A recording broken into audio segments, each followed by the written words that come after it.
Good morning, poetry lovers. This is Jim Ransom, the actual person behind the persona of Morning Jim. Today is something of a continuation of the theme of last week, and we'll lead off with another poem by Robert Frost, just as we did then. Here it is, and it is one of his most famous poems. I suppose many of you have already heard it or read it. It's called The Road Not Taken.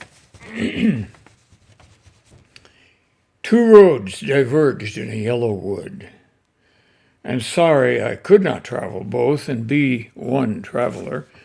Long I stood and looked down one as far as I could to where it bent in the undergrowth. Then took the other, as just as fair, and having perhaps the better claim because it was grassy and wanted wear.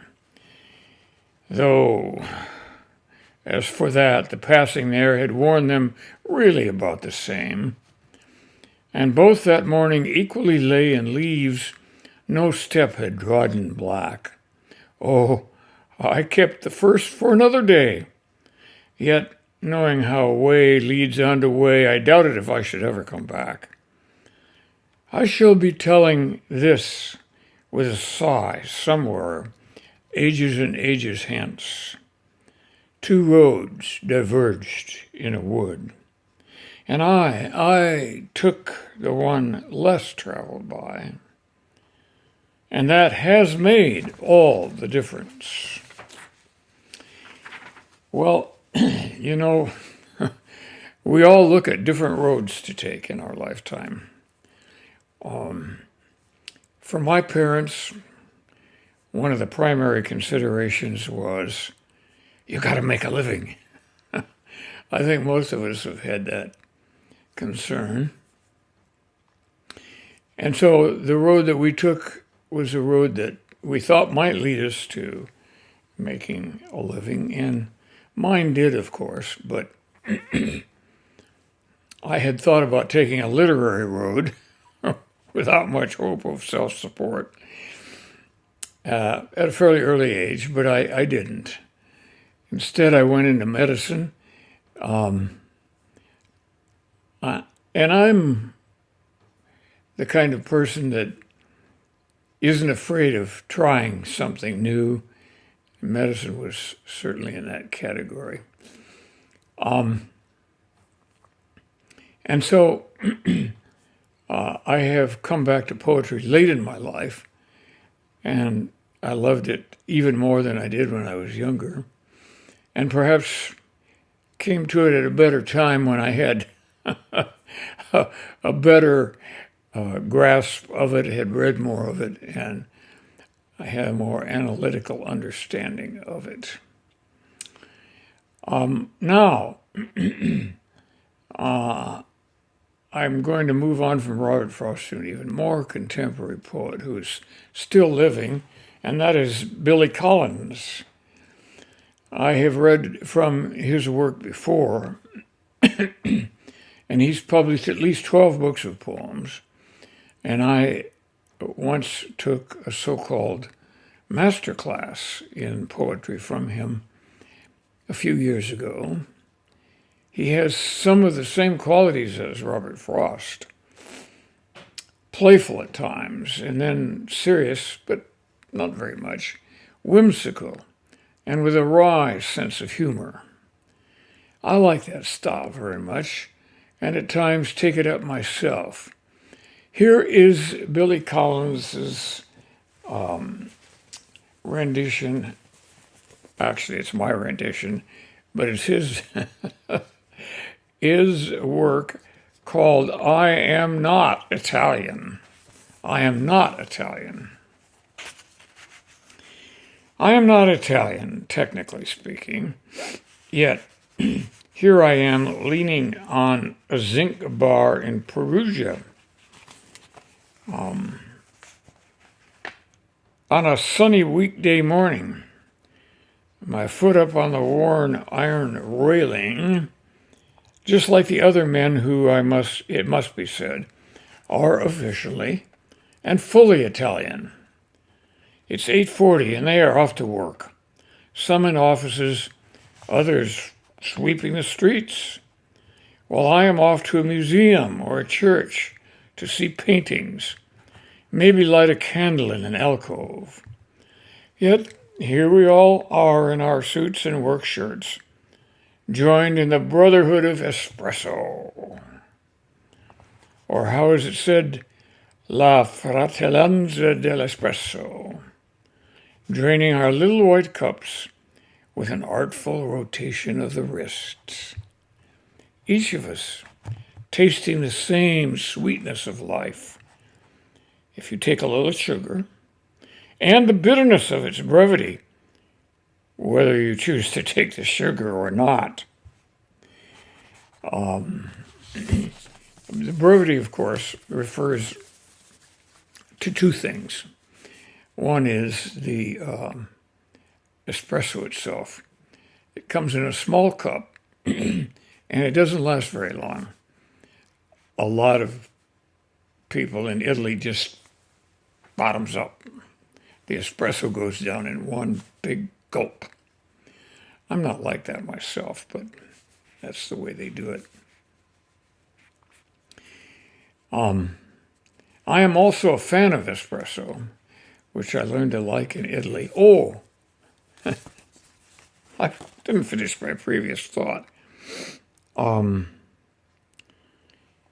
He's talking not only about the bitterness of espresso, it can be sweet and bitter at the same time, but he's also talking a lot about life there. He's talking about a life can be sweet and it can be bitter, but it doesn't last as long as we think it should. I can certainly agree with that at my advanced age of 86. It's like another poem, another poet said in his poem. But at my back I hear time's winged chariot hurrying near. I know the feeling. But so far so good. Life is what we make of it, and if we have more of it than we expect, we need to work hard at making something of it. Okay, that's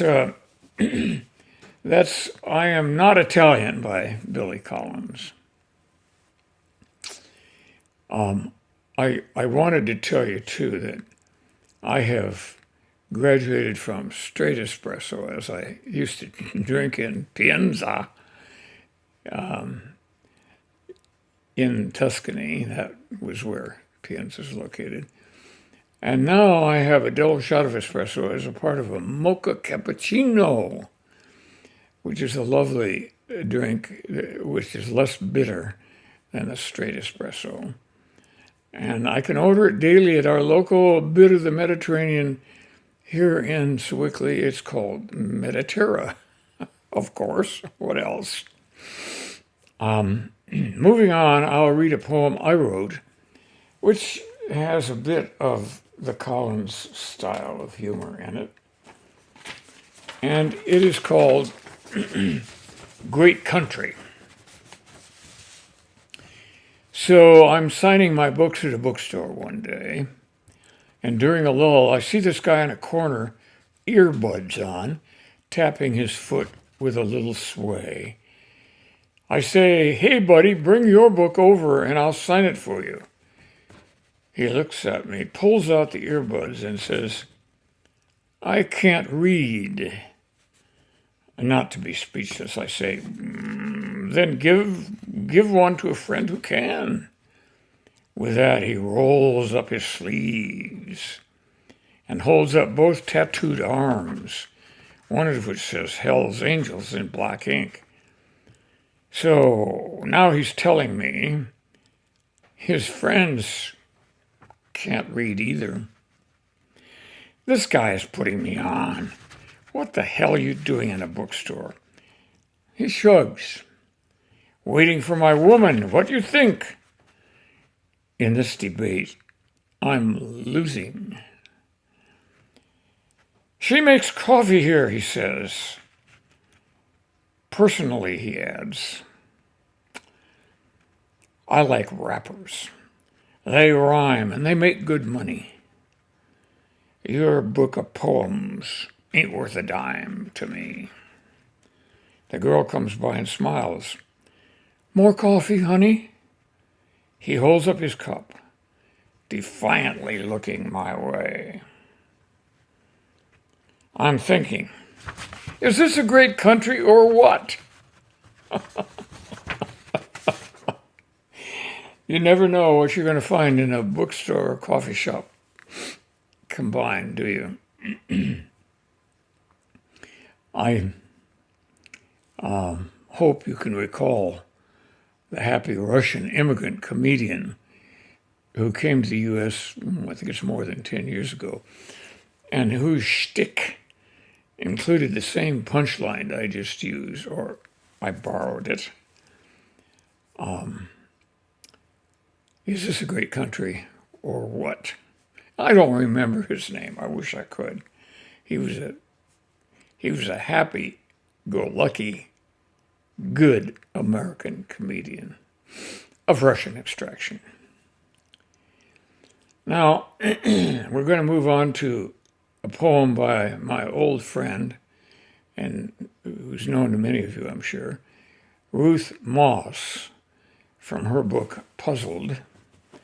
And here's a copy of the book right here, Puzzled by Ruth Moss. I'm not quite sure what she was puzzled about. Ruth is not easily puzzled. She knows what she's doing. But this poem is right in line with some of the other poems we've read. It's called Great Expectations. Uncle Manfred never spent a lot. But then we only saw him twice a year. Saved every honest cent he ever got. Some say stingy. He preferred austere. This shy man never thought to take a wife, or move to town, or go beyond 8th grade. Just farmed the family homestead all his life and planned to take his fortune to the grave. Then, at 84, his wish prevailed when Uncle Manfred left for paradise. We gasped when the gold casket was unveiled. $200,000 was its price. The will was read.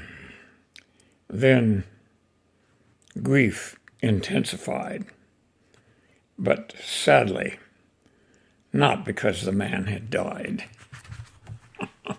I think that's a perfect ending for that poem, and it's the kind of whimsical twist that many good poems have. Uncle Manfred, of course, had spent all of his precious retirement savings on his gold casket. And his descendants, or they weren't really his descendants, but his relatives, got to see it in the form of the gold casket. And that was it for Uncle Manfred. Okay, well, that's it enough for us today.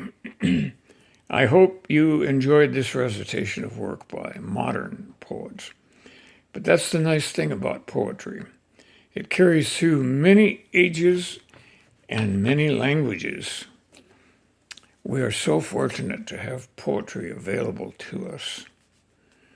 Hope you'll be back for some more poetry next Saturday. Bye now.